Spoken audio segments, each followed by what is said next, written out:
Alright, this was the location of the supposed swamp monster. Only problem is, I see no swamp monster.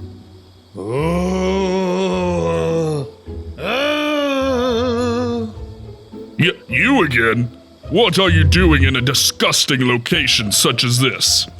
Hey, don't talk about my home like that. Ever since my yacht got removed from the game. Thanks, Fortnite devs. I'm forced to find a new location. Hey, can I live with you? No. So, what have you been doing around here anyways?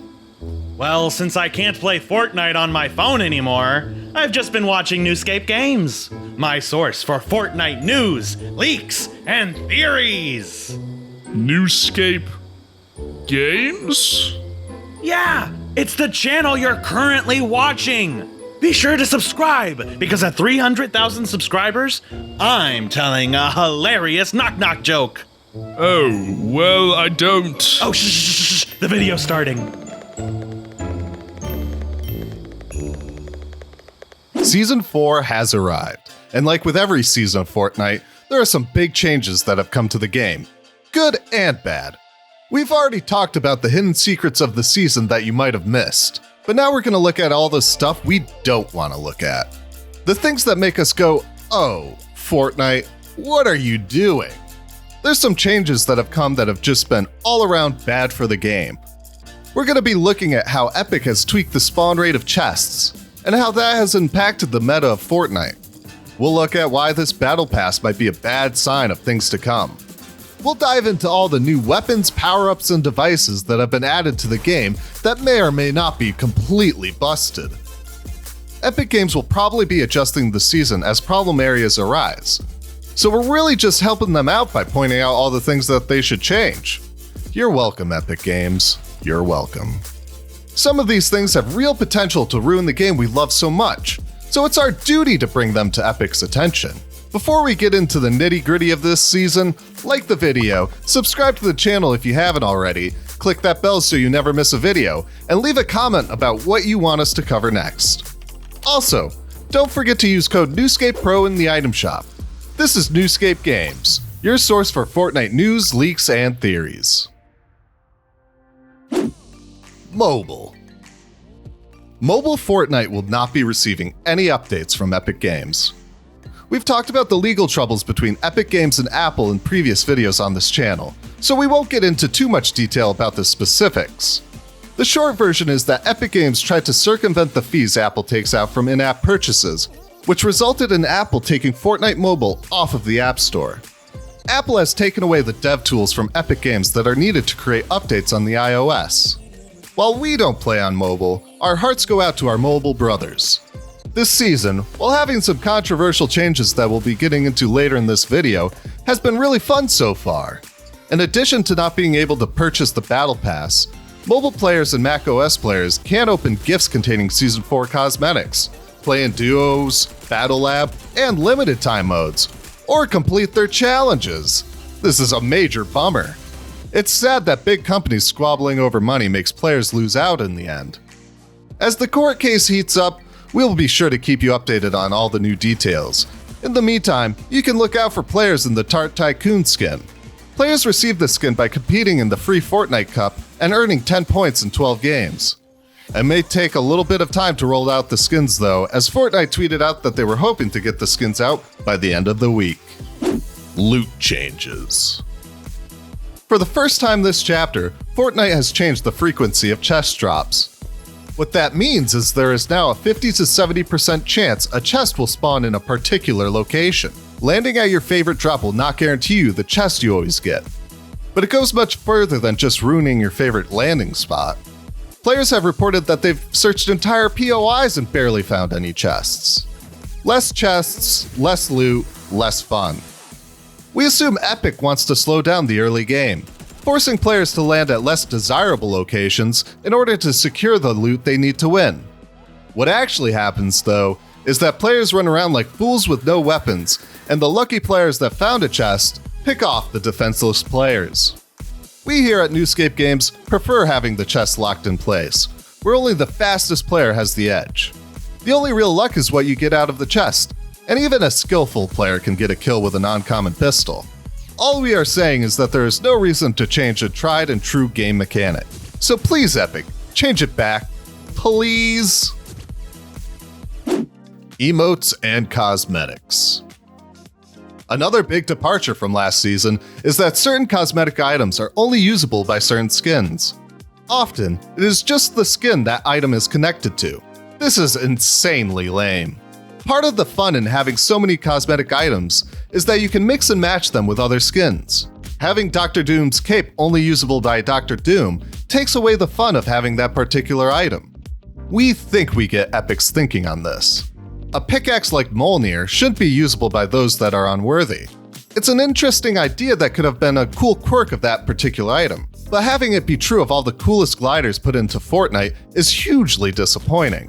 Almost all the new gliders are usable by only one skin. We suspect this might have something to do with having inaccurate character animations for those particular gliders. We can all remember the monstrosity that was the Kit emote. Ugh. In addition, there's some character-specific emotes. While this is nothing new, Season 2 and 3 had some great emotes for Kit and Meowscles, it's not exactly the direction we want to see the Battle Pass take. There were no emotes at all in this Battle Pass that could be used by everyone, and while it might be difficult to think up cool new emotes every season, you gotta give us something.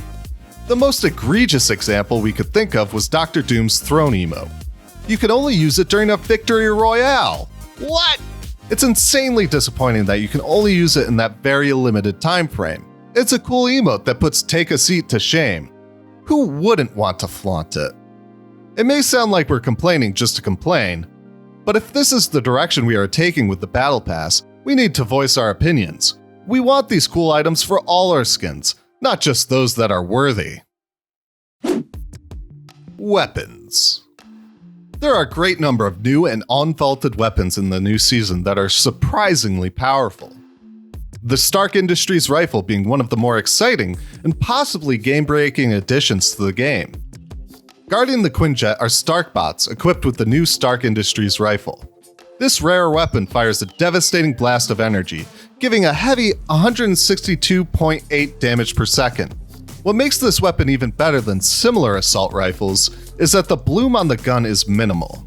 You can easily walk around with tight crosshairs and shoot players across the map, if you have the skill to do so. The high damage mixed with the insane accuracy makes this an exceptionally deadly combo. Add in the lack of bullet drop, and you have one of the best new guns in Fortnite. Unvaulted, and probably soon to be vaulted, is the TAC SMG.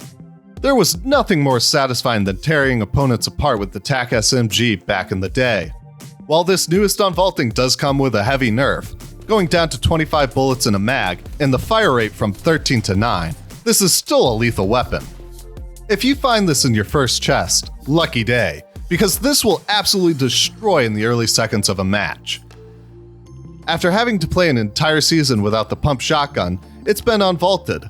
Again, the classic weapon we've grown to fear has been nerfed. This is disappointing to say the least, as we found the weapon to be well balanced in its previous iteration. Fortnite has always had a troubled history with shotguns. From the double pump tactic to the dozens of other shotguns introduced and vaulted in the game, it's always changing the impact shotguns have in the game. Now we have the charge shotgun, and the pump shotgun, and the combat shotgun. Sadly, the TAC shotty was vaulted for this new chapter. All this means is that shotguns are always changing, and are always being nerfed, buffed, or replaced completely by a new version. It gets tiring after a while. While some of these changes haven't ruined Fortnite, it does point to the constantly changing meta of the game that has little stability. We hope to find a nice balance with these new weapons in the near future, but as of right now, some of them seem a little too overpowered. The Powerups. A brand new feature of this season is special power-ups that take the form of mythic items. Players can find these being carried by bosses guarding a vault and loot drones flying around the map. As of right now, there are only 4 such power-ups, but we think there will be quite a few more added throughout the season, possibly one for each Battle Pass character. While we won't speculate on what those power-ups will be, we will be looking critically at the ones already in the game. First, we have 2 power-ups that you receive from defeating Dr. Doom. Dr. Doom's mystical bomb, and his arcane gauntlets. Both of these are incredibly overpowered and can easily wreck an opposing player. The mystical bomb does a whopping 90 damage to an opponent and knocks them back a considerable distance. It will also start a fire. The arcane gauntlets give players the ability to double jump as well as shoot energy blasts that deal 35 damage to opponents. They function similarly to the Iron Man gauntlets from the endgame tie-in LTM. This is possibly too much power to give a player.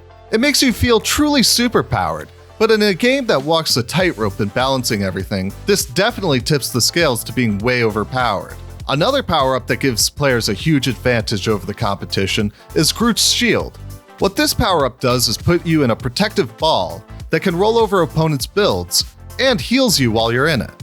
This is certainly a truly destructive item that can really come in handy at the end of matches as quick cover and a tool against builders. Finally, we have the Silver Surfer's Board. This item functions as a portable launch pad, sending players flying into the sky only for them to glide down safely. While it doesn't reach the same heights as a launch pad, the fact that you can deploy it at any point makes it crazy useful while escaping the storm, or when trying to outmaneuver an opponent. These power-ups are fun, but we feel they destabilize the game in unpredictable ways, with some of Dr. Doom's power-ups being straight up cheap. But hey, that's just our opinion. Those are all the changes to Fortnite Battle Royale that we are a little less excited about, to say the least. Hopefully Epic Games will listen to our call and change some of this in the coming weeks, but until then, look out for our next video. We're here to provide you with the hottest of Fortnite news, the most interesting leaks, and the most out there theories. Share this video with your fellow gamers and make sure to like, subscribe, and hit that bell button so you never miss out on a video. Thank you for watching.